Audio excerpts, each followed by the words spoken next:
Halo, apa kabar semua? Jumpa lagi di channel Kudesak. Bagaimana kabar kalian? Semoga baik-baik saja. Ada yang kocak nih guys, dimana para netizen Malaysia mengira timnas Indonesia nggak masuk kualifikasi Piala Asia di tahun 2027.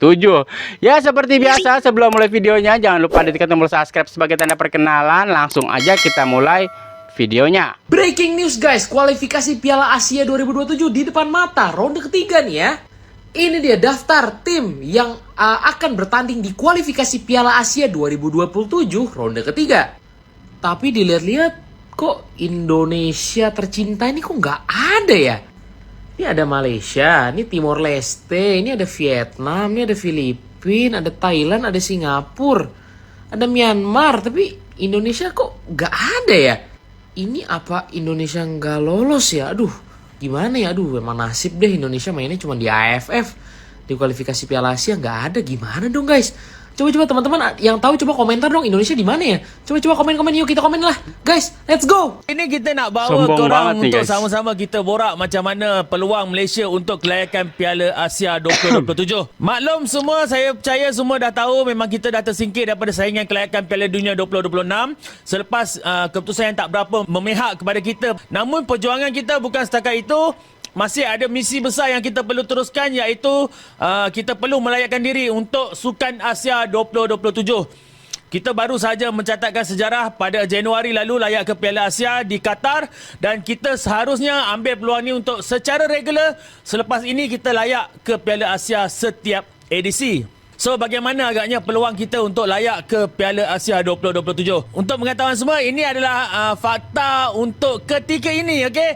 Ketika ini kedudukan masih boleh berubah sebab keputusan untuk pembahagian kumpulan kelayakan Piala Asia 2027 hanya akan berlangsung pada Disember nanti. Pada ketika ini mengikut ranking sekarang. So, kita nak bawa anda semua untuk komen siapa yang korang rasa sebaiknya untuk Malaysia berada dalam kumpulan tersebut. Pasukan-pasukan ini akan dibagikan kepada 6 kumpulan, 4 kumpulan dalam setiap grup, dan hanya juara kumpulan sahaja yang akan layak.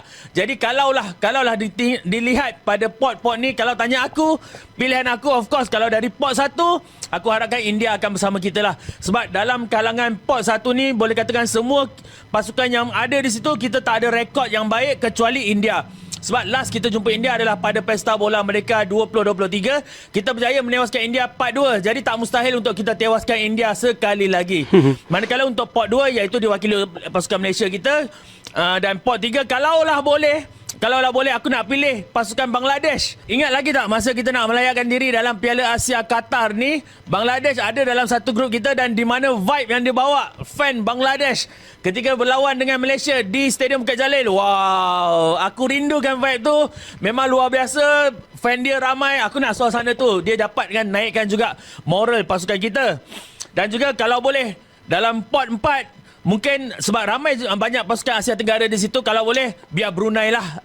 Sebab kita tahu mungkin Brunei kita dapat banyak maklumat tentang pasukan dia, dan juga kita rasa dan juga aku percaya untuk kita menewaskan Brunei bukanlah satu masalah. Jadi aku rasa kalau dah kumpulan tu dibarisi oleh India, Malaysia, Bangladesh dan Brunei, insya-Allah untuk jadi juara kumpulan tidak mustahil, dan kita akan layak ke Piala Asia 2027. Sepertinya pada kualifikasi Piala Asia kali ini Malaysia sedikit gemetar guys, karena mereka ini berada di pot 2 bersama Filipina, Turkmenistan, Afghanistan, Singapura dan juga Yaman. Diketahui ya di pot 2 ini diisi dengan grup dengan sepak bola yang sedikit levelnya lumayan guys. Dan para netizen Malaysia ini menyayangkan kenapa nggak satu grup dengan Bangladesh dan India dan juga Brunei Darussalam.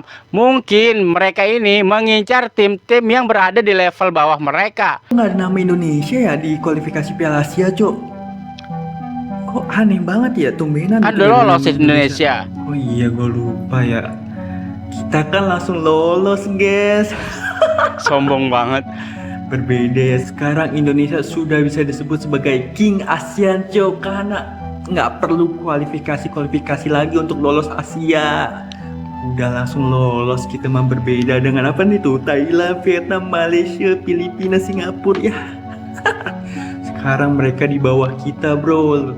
Lagian sih lu ya, nih apalagi di Malaysia sombong-sombong nih waktu itu mau mengadakan apa namanya kejuaraan tapi tidak mengajak kita sekarang. harus kualifikasi dulu kalau mau ke Piala Asia. Jelas guys ya, kita sudah Iya, berbeda beda kelasnya, guys. Kita sudah di atas mereka semua guys. King Indo nih senggol nih bos. Sekedar informasi kenapa Indonesia nggak mengikuti kualifikasi Piala Asia di tahun 2027, karena timnas kita berhasil mengikuti kualifikasi putaran ketiga Piala Dunia yang secara otomatis tidak perlu lagi untuk mengikuti kualifikasi Piala Asia guys. Karena negara-negara yang sudah bertanding di putaran 3 Piala Dunia itu sudah otomatis mengikuti kualifikasi Piala Asia di tahun 2027 nanti. Jadi tidak perlu lagi untuk bermain di kualifikasi tersebut guys. Disebabkan Malaysia gagal kepusingan ketiga dalam World Cup qualifier, maka Malaysia terpaksa bermain playoff untuk layak ke Piala Asia tahun 2027. So, untuk pengetahuan semua, Malaysia diletakkan dalam pot yang kedua. Korang boleh nampak dekat situ, kita diletakkan sama level dengan Filipina dan juga Singapura. Walaupun kita tahu kita bukan level tu. Singapura hari tu kena bantai dengan Korea. Kita berjaya mengikat Korea 3 sama, betul tak?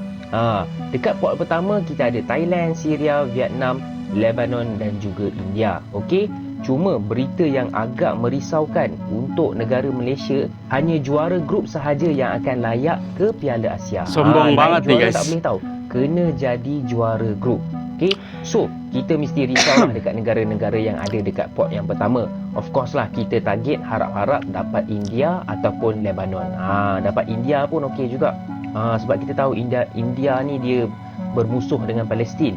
Jadi semangatlah sikit, motivasilah sikit untuk player-player Malaysia kan. Bro, kita satu pot di kualifikasi Piala Asia 2027. Iya nih bro, udah gitu kita di pot 1 lagi. Kalau gitu kita kalahin tuh semua di pot 2 sampai pot 4. Yoi bro. Iya udah lolos guys. Buat di pot 2 bro. Itu sombong banget. Karena netizen Indonesia sombongnya bukan main ini guys.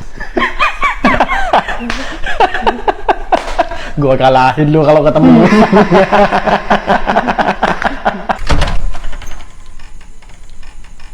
Cia. Macam sibuk di kualifikasi ya? Kayak gua dong. Udah lolos. Pak Erick Thohir kembali buka peluang Emil Audero untuk bisa gabung timnas Indonesia. Melalui media Italia, Pak Erick Thohir sudah diwawancara. Katanya kalau memang dia masih percaya dengan proyek atau program dari naturalisasi yang digalakan oleh PSSI dan Pak Erick Thohir, ya boleh aja dia mau gabung ke timnas Indonesia. Toh itu nggak ada salahnya untuk memperkuat skuad timnas Indonesia. Nah, untuk teman-teman nih, soal Emil ini supporter timnas kita terbagi menjadi 3. Ada yang bilang ya udah nggak apa-apa kalau itu memang untuk kepentingan timnas kita dan memperdalam skuad kita. Ada yang bilang wah nggak bisa gabung karena udah sakit hati. Dulu bapaknya bilang mimpi kali ya. Nah, yang ketiga silahkan Emil gabung, tapi jadi cadangan keempat setelah Paes, Hernando, Nadeo, baru Emil. Lu termasuk yang mana nih? Yang pertama, kedua, atau 3? Coba tulis di kolom komentar. Kalau untuk kepentingan timnas, gue sih setuju aja guys. Karena Emil Audero ini memiliki skill yang lumayan bagus. Dan untuk berjaga-jaga ketika nanti Martin Paes mengalami cedera. Jadi Emil Audero akan mengisi posisi Martin Paes. Seluruh peminat bola sepak tempatan sudah pasti tak sabar untuk menunggu bulan depan. Sekitar 15 ataupun 18 Disember, yang mana FAM akan mengumumkan sesuatu yang besar, sesuatu Piala yang luar AFF. biasa. Jadi geng, jom kita tengok sedikit topik hangat yang berlaku di kem Harimau Malaya ini. Tapi sebelum tu, follow saya dulu geng. Kalau dah follow, Alhamdulillah. TMJ baru-baru ini memberikan beberapa bayangan penting akan perubahan yang bakal berlaku terhadap skuad Harimau Malaya dan juga pengurusan Harimau Malaya secara keseluruhan. Mau ada perubahan guys. Dan dalam posting yang dibuat naik semalam juga di Instagram TMJ, dia juga telah mendedahkan struktur terbaru Harimau Malaya yang akan diketuai oleh beberapa division. Jadi kita tahu rumus ini ada kaitannya dengan perjumpaan TMJ dengan beberapa figura penting termasuklah Erick Thohir daripada Indonesia. Sebelum ini juga bersama dengan kita punya Perdana Menteri Datuk Seri Anwar Ibrahim dan ada gambar juga yang dimuat naik bersama tim Kahil, iaitu seorang legenda bola sepak yang tidak asing lagi. Saya yakin pertemuan ini ada maksud yang tersirat dan ianya akan membawa kepada perubahan serta kebaikan kepada skuad Harimau Malaya. Dalam posting itu juga geng, ada satu senarai panjang pemain warisan Malaysia yang bermain di luar negara yang terdiri daripada pemain. Iya, Harimau Malaya ini melempem banget guys. Ini termasuklah pemain yang saya pernah buat video sebelum ini, iaitu Josh Brownhill yang kini menjadi sasaran utama Harimau Malaya.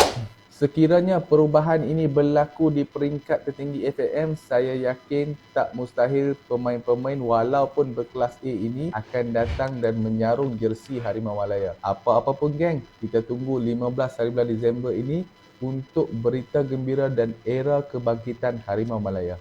Sepertinya para netizen Malaysia ini masih penasaran dengan pemain Josh Brownhill guys, yang sudah jelas Josh Brownhill sendiri menolak bergabung dengan timnas Malaysia.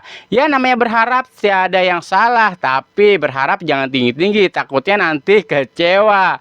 Dan semoga aja timnas Malaysia ini melakukan evaluasi besar-besaran guys untuk menyelamatkan timnas mereka yang kian tahun kian merosot prestasinya. Oke guys, cukup sampai sini dulu videonya. Jangan lupa ditekan tombol subscribe sebagai tanda perkenalan. Sampai jumpa di video selanjutnya.